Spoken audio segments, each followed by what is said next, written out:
Hi guys, welcome back to my channel, The Inked Reader. Today I'm finally doing a video that I thought about for a long while and finally I'm here filming it. And I wanted to share with you the series, manga and graphic novel series that I had loved and cherished and completed them all thus far. Sometimes I receive comments just say, oh, have you read these or that? And I have, but maybe it's been years and years and I've never put content about them on my channel, but I still think that they should have a shout out because I absolutely adored all of the series that are featured in this video that I'm about to film. I thought about adding some honorable mention of series that I might have liked but not loved, but I decided to keep this video fairly contained, so I might do another video with honorable mentions or whether fit them in somewhere else if you're interested. But for now, these are just my favorite series, manga and graphic novel series of different genre, so hopefully there is something for everyone, that I have completed. They are not in any particular order. I didn't want to put them in order because I've loved them at different points in my life. Some are very fresh, some are way older, and I didn't think it was right for me to put them in an order or specific order, while the recollection of some of them is more flimsy than others that might be more fresh, so I might be a bit more biased when I put them in order, and I didn't want to do that, so there is no order to that. I have also mixed and matched them, so some are graphic novels, some are manga, so I apologize I can't put timestamps in just because I have not divided the graphic novel and manga. Yeah, graphic novels and manga, it's all meshed together. I will try and keep the reason why I've loved them so much rather short, because the fact that they're featured in this video means that I love them, and I don't think you need to hear me gush about them for 2 minutes in a row just saying I love them, I love them, I love them. And I will also show you the volumes while telling you about the plot of the series. I am lucky that most of them, not all of them, but most of them I own all volumes, so I'm gonna show you the volumes and tell you about what they are about, what is the plot about, and then we can have a brief chat about why I particularly cherish a series. Hopefully you like this format, let me know. And also I am by no means a veteran of the graphic novel and manga world. Last 2 years I caught up with a lot of series, I started a bunch of series, so I'm way more invested now. So yeah, definitely not an expert, but I still thought I wanted to share with you some of my beloved series. So yeah, without further ado, let's get into it.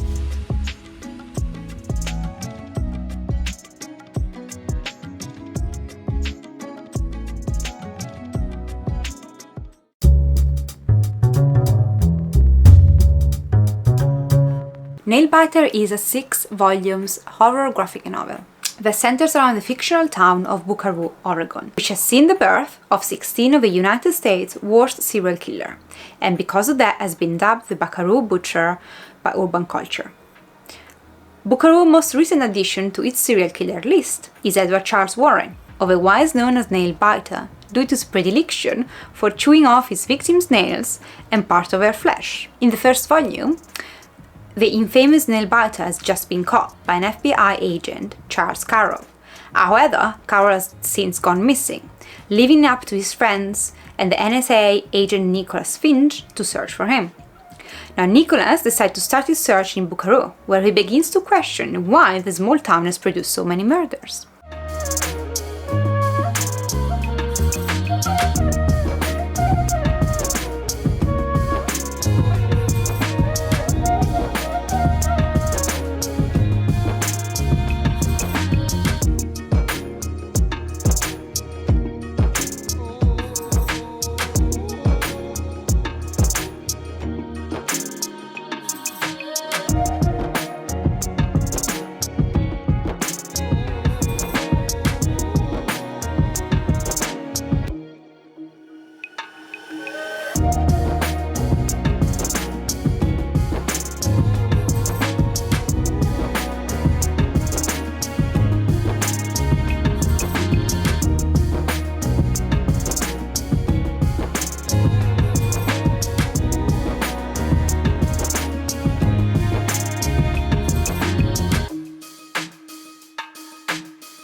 Nailbiter was one of the first horror graphic novel series I've ever consumed, and I got hooked to the story immediately, and I just devoured this whole series. It was so intriguing, so dark and disturbing, and although I don't remember precisely all the events, just because it's been many years since I read this saga, this series, I can't forget the sociopath main protagonist that we follow, and how the whole atmosphere of the town and the whole graphic novel and its art was so darkly malicious. I absolutely loved it, and it's a series that I would like to reread soon. It's a very quick read if you want, and I would love to know, now that I have consumed way more graphic novels and manga, horror especially, how that would compare now. But I still cherish the memories and the shivers that this gave me when I was reading it. So yeah, definitely recommend it.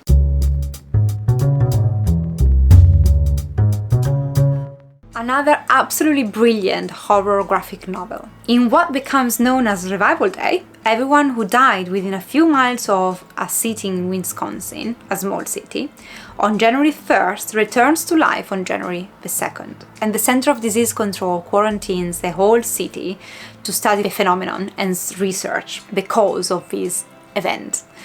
A partnership between the local sheriff office and the CDC creates a task force to process any crime that involves one of the 23 known revivers.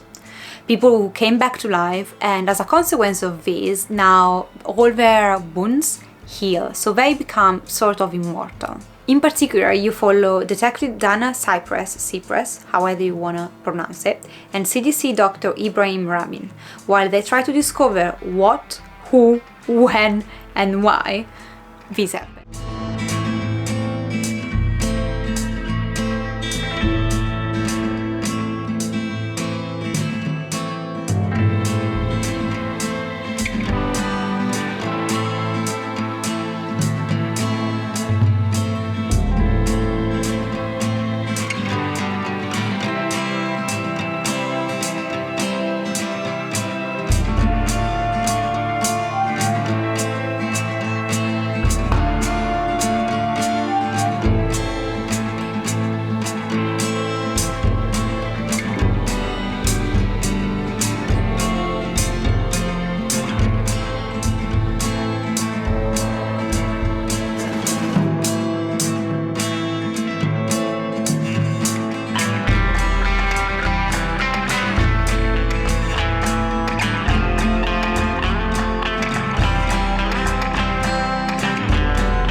One of the strongest points of this graphic novel, apart from the incredible art, it was definitely the amount of notions, the amount of things I would discover throughout the volume about Revival Day, the revivers, however you pronounce it, the lore, the why, how, every answer to that question that was spread throughout the volumes was so fascinating and intriguing. The suspense and the mysteries kept at all times and pretty much the stable level. I do not remember a dull or unlikable volume in all the series. All the volumes had a very high standard of quality, in my opinion. The horror element, it's added to the crime thriller element in a perfect blend. It's action-packed and full of twists and turns that will have your head spin, and just has a great ending. So honestly, I have absolutely no complaint about Revivals, and again, it's another series that I look forward to eventually reread.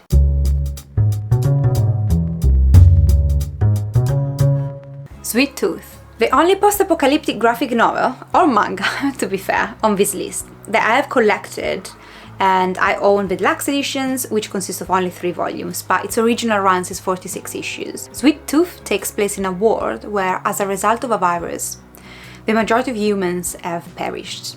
Sounds familiar? And during that period, during that virus, babies that were born were half humans, half animals.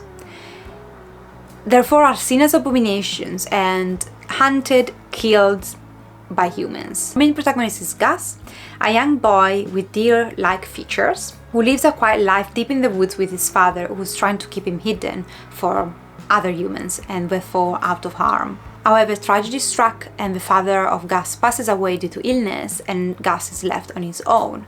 And for a series of events, he will end up teaming up with Jeopard, who is this human who promises to keep him safe while taking him to a sanctuary for kids like him.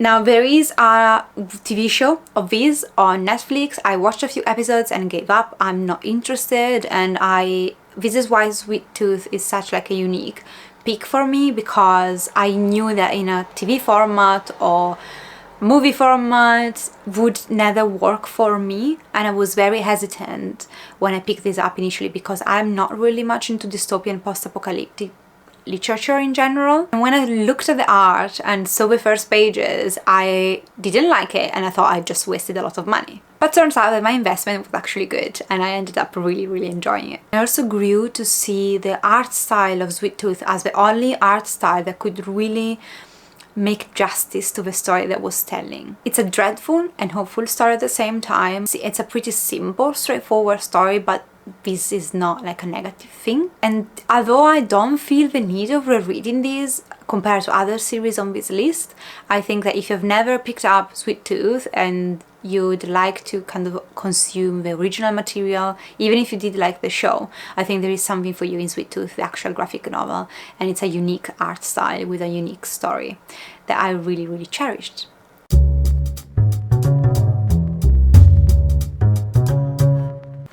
True.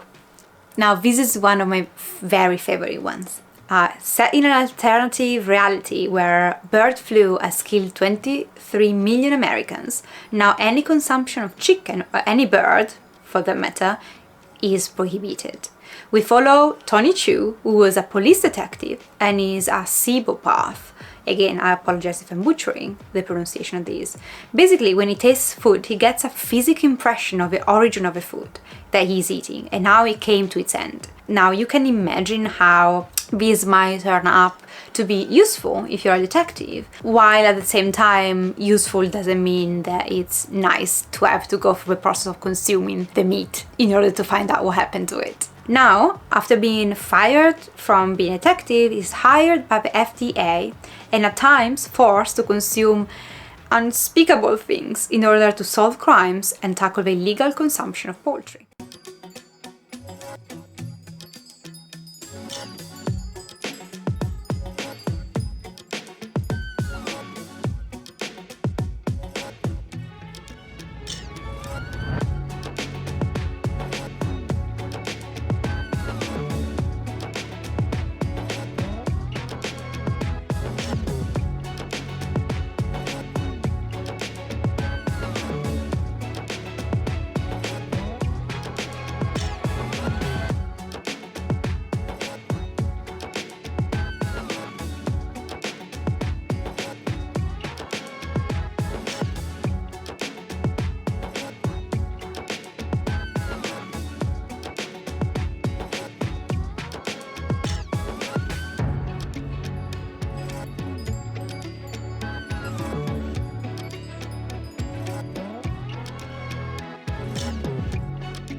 This series is crazy. It's funny, unconventional, with colorful visuals and amazing, eccentric characters. And if you think that Tonichu power is weird, you have to wait and meet all the other cast of characters because it goes wild. Personally, I don't think the end is his strongest point. I think definitely the humor and the uniqueness of the plot, it's what, you know, sells these and what made me love it so much. And for me, Chu is a cult classic in the graphic novel genre. Like, I will always reread and cherish and shove down people's throat Chu because I really, really think that you should read it if you like graphic novels especially.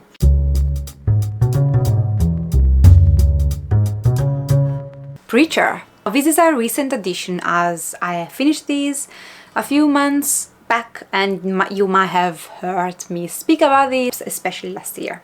Now, Preacher tells the story of Jesse Custer, a preacher in a small Texan town.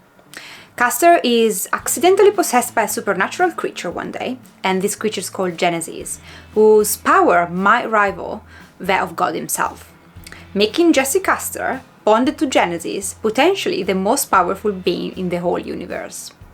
Now, driven by a strong sense of right and wrong, Custer journeys across the United States, attempting to literally find God, who has abandoned heaven the moment Genesis was born.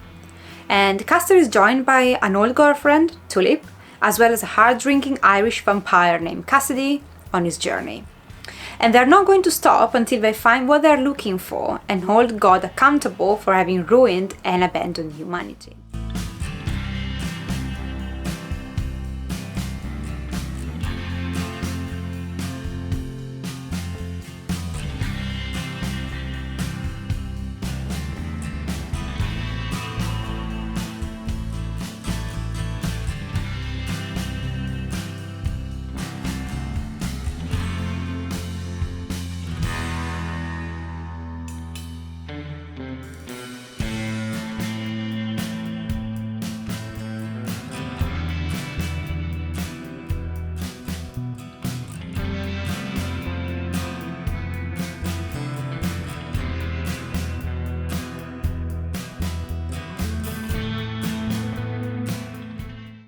I apologize, I could show you just from the second volume onward because I don't own the first volume, but I will remedy that. And there are different editions of Preacher out there. I have these ones that are like, I think 6 books in total. I've said this before, but I'm gonna say it again. This not only is not for the faint of heart, but it's not for someone who doesn't do blasphemy, because this series is very blasphemous.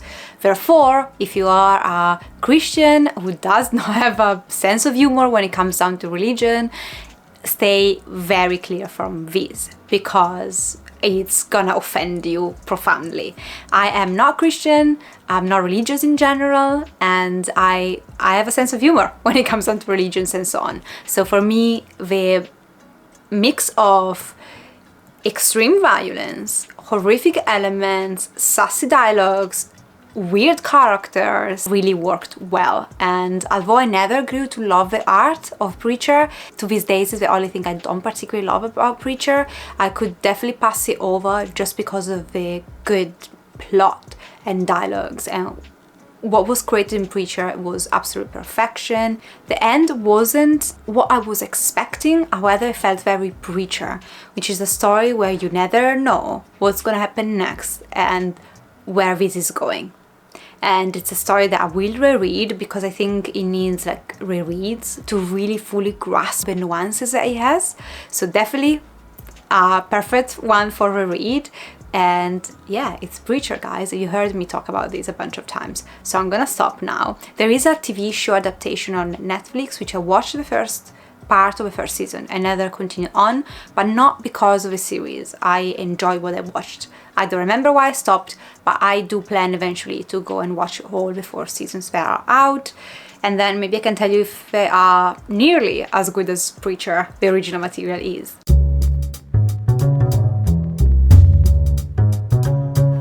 Okay, let's talk about a manga series, Fullmetal Alchemist. I have read all of these years and years back, and this is why it never features in my wrap-ups or TBRs. It's just because it's done. It's definitely an ultimate classic when it comes to manga. Not the first, but among the first manga series I've ever consumed, all of it.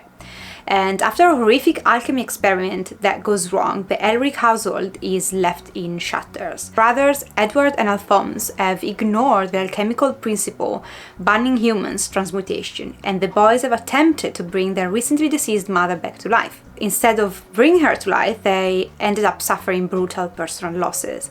Alphonse's body disintegrated, while Edward lost a leg and then sacrificed an arm to keep Alphonse in the physical realm by binding it to a hulking suit of armor. The brothers are rescued eventually by their neighbor, and after years of training they embark on a journey to restore their bodies by locating the Philosopher's Stone, a powerful gem that allows an alchemist to defy the traditional laws of equivalent exchange. But the boys' journey embroils them in a growing conspiracy that threatens the fate of the whole war.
I was very hesitant initially to pick up this series, again because it sat in a genre of fantasy that usually I don't reach out for. And again, I was completely off mark, and I ended up absolutely enjoying the series, and the attachment I had for the two brothers was very real, and I think this is the kind of attachment I would wish on any kind of brothers. What really sold the story to me were the two brothers.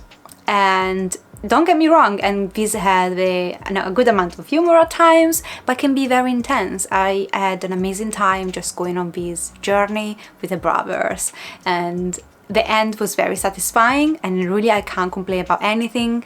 When it comes down to Fullmetal Alchemist, it's a classic, there is a reason for that. No, I'm not particularly interested at this point in time to watch the anime. I don't like usually to watch the anime of something I have already consumed in another format, but yes, I can be persuaded eventually.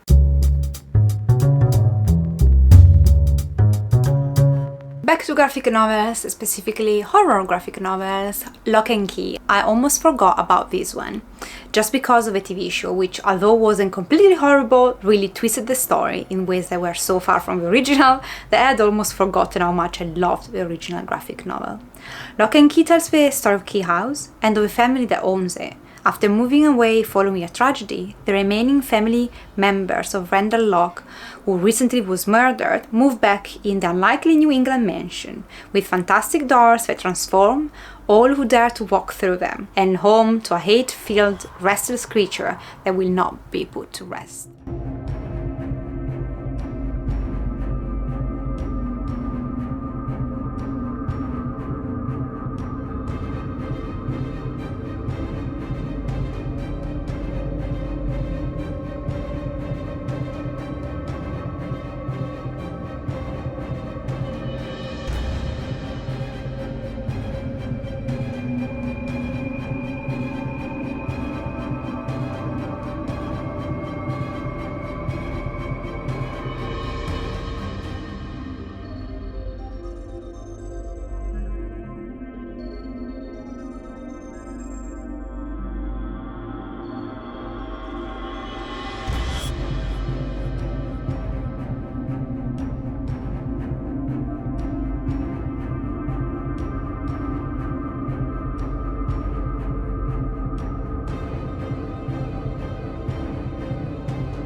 In the deluxe edition, you just have 3 books, and it's considered a horror, although I must say that what really made me love Locke Key, despite the creepy horror elements that were definitely present, is the actual fantasy plot. It's truly an amazing dark fantasy story with such breathtaking art and such a clever, intriguing plot. The fact that you have these doors that you go through, all the powers that come with it, and the mystery behind, and this creature that you have to, the kids have to fight. I even managed to pass on the fact that we follow children protagonists or semi-children protagonists, which I'm not a big fan of.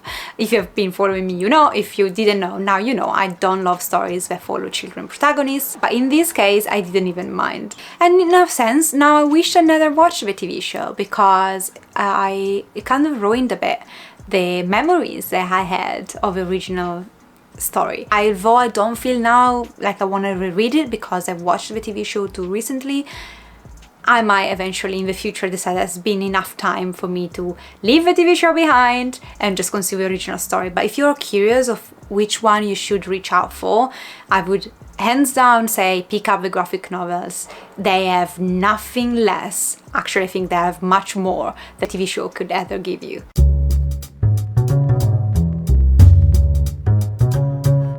Nana. Now, this is the only exception to the list, as the series is technically on a hiatus, but this has been since 2009, and I doubt that the author will ever resume it. So I will include it in here. And also, I do apologize, I don't own the first 11 volumes. I had picked them up initially from the library, and then when I went to purchase them, they were too expensive. So I'm looking for them in charity shops and online now and then. I will eventually complete my collection, but I can show you only what I've got. The series centers on Nana Ozaki and Nana Komatsu, 2 women who move to Tokyo at the age of 20 and meet by chance on the train and eventually move in the same flat.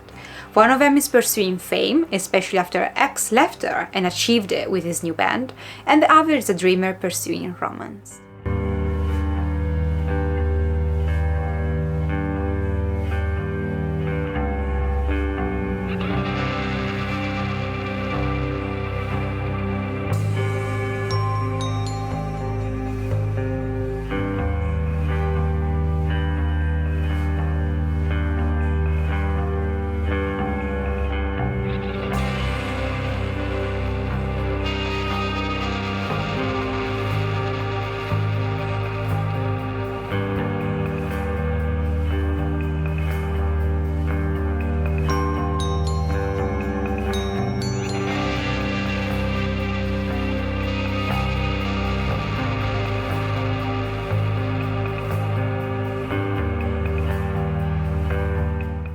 I never thought I would love or care so much about a manga that was centered around fame and around, music and around romance. I had to run back to the library and pick up all the volumes I could when I initially started reading these. I was enthralled by the story, the tumultuous romances, and in the end I was left broken. I think it's a disgrace in a sense that this has been left incompleted on a hiatus, especially the way it ends. I understand that the author had probably major physical issues, but I do still believe that there is room for her to move this on to another manga author if she can, or eventually resume it, or do a novel instead of what it is, but give us closure, because I'm honestly not okay with this finishing the way it did. But the reality is that I need to let my frustration go. I still had 21 amazing volumes to follow and fell in love with the Nanas and get plenty upset with them as well.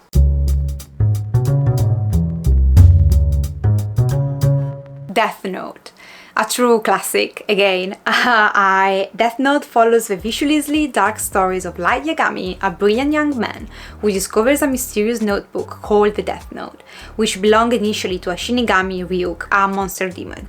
This Death Note, this notebook, grants the user the supernatural abilities to kill anyone whose name is written on its pages. So now Light, as the evil genius he is, he embarks on the cumbersome task of ridding the world of everyone he deems immoral and evil, in order to create a crime-free society, using the alias of godlike vigilante named Kira. But of course, no good deeds goes unpunished, and Japanese police put soon a special task force from killing again.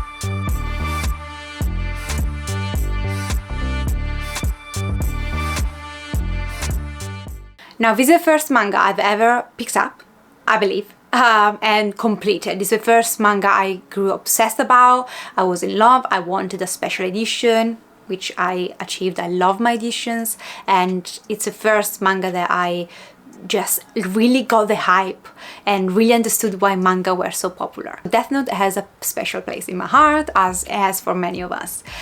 The reason why I kind of put aside for many years, I probably finished this around 6-7 years ago now. The reason why I put it aside is because I was very disappointed by the end. I can't spoil anything. I will just say that I was expecting something different from Kira. So that there is a very good reason why Death Note is such a staple, either if you're a casual reader of manga or if you're a veteran. It's simply an outstanding plot with extremely morally grey main characters and a unique, lovely, terrifying demon thrown in the mix that will not only entertain you, but also will make you question yourself. What would you ever do if you ever get your hands on the Death Note?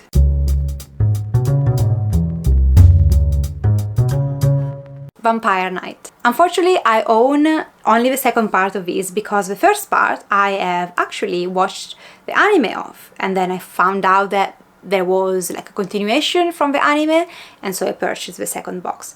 But don't worry, I'll remedy that sooner or later. So this is the story of Yuki's, and Yuki's earliest memory is of a storm night in winter where she was attacked by a rogue vampire and rescued by Kaname, a poor blood vampire. 10 years later, Yuki is the adopted daughter of the headmaster of Cross Academy, Keian Cross, and has become a guardian of the vampire race, protecting her childhood crush, Kaname, from discovery as he leads a group of vampires at the elite boarding school.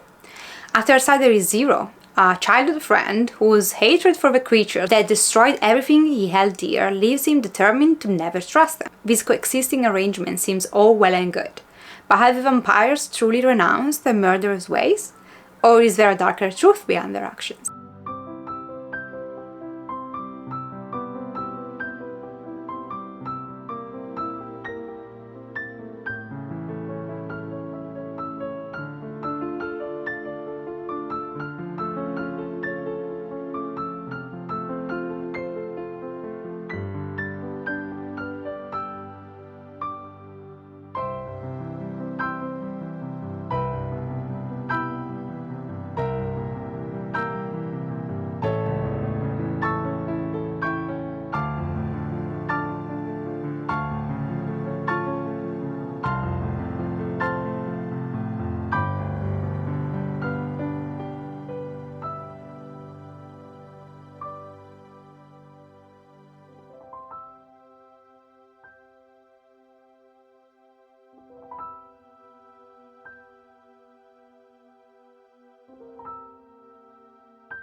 I believe I've touched upon these manga when I did my vampire recommendation a few months back. I'll link it down below just in case. But this is a shoujo title, so you know the target audience of that.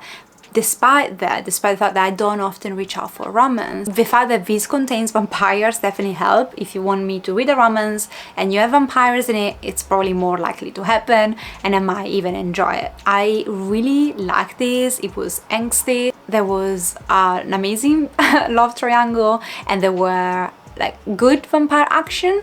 And so yeah, the fact that I bothered to purchase a very expensive box set, it's a testament of how much I like this.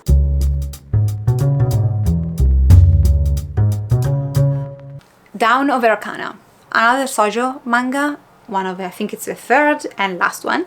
This is the story of Akaba. She is a princess of a kingdom called Senan, and she's forced to marry Caesar, a prince of another kingdom called Belquad, an attempt to ease the bad relations between the two kingdoms. Now, because of the marriage, Locke Key, her personal guard, who belongs to the race of the Aegean, half humans and half animals, a kind of subspecies that are usually looked down upon or mistreated and forced into labor, him and Akaba have to move to Senan's rival kingdom, Belquad, in order for her to get married. And once there, Akaba and her betrothed really struggle to get along, and Akaba is also to find out what is happening to her because she might be more magical than she thinks.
Now this is a debut manga and I was more impressed because of it. It's only 13 volumes long and I loved how it was drawn, the art, but I really also loved the story. Now if you're looking for an angsty romance and with a kick-ass character and swoon-worthy boys, then look no further. I was particularly in love with Caesar. Like, he is my ideal as a manga character, manga boy. Is that a thing? But if that is a thing, then Caesar is my ideal. Now this is far from being like a complex plot. It's fairly simple and it's a shoujo manga, so you know the kind of content you can expect. However, the characters and the dynamics between the characters is what made me love it so much, more than the actual action.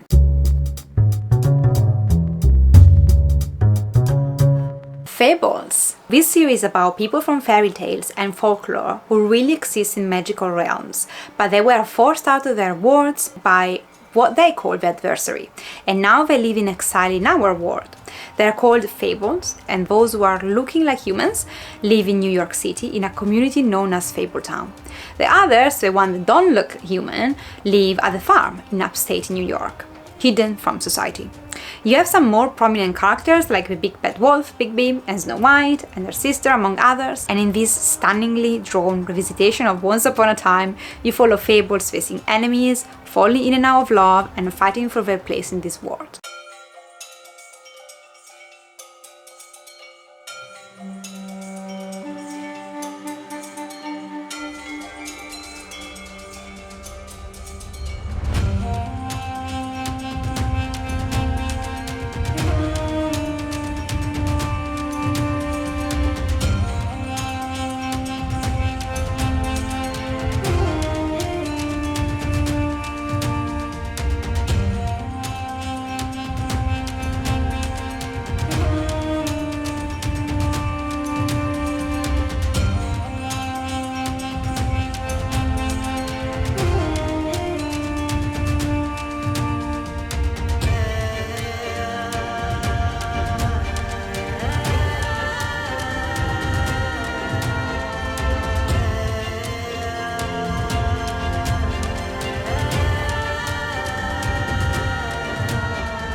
Now for me, as an adult who cherish and has very fond memories of Fables growing up, like Disney movies, but I don't feel the need or the pull of revisiting them often, this was the perfect alternative. This is also fairly lengthy as a series, and because of that I had a lot of time to grow attached to the characters and follow their adventures and really grow to love them.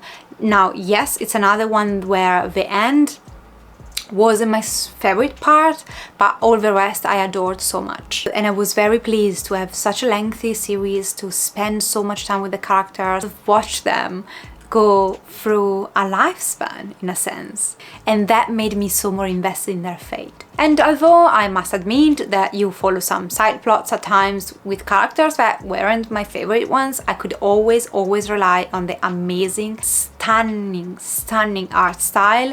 This series also features a lot of guest artists, and some of the guest artists that took part in some of the volumes made those volumes some of my very favorite ones.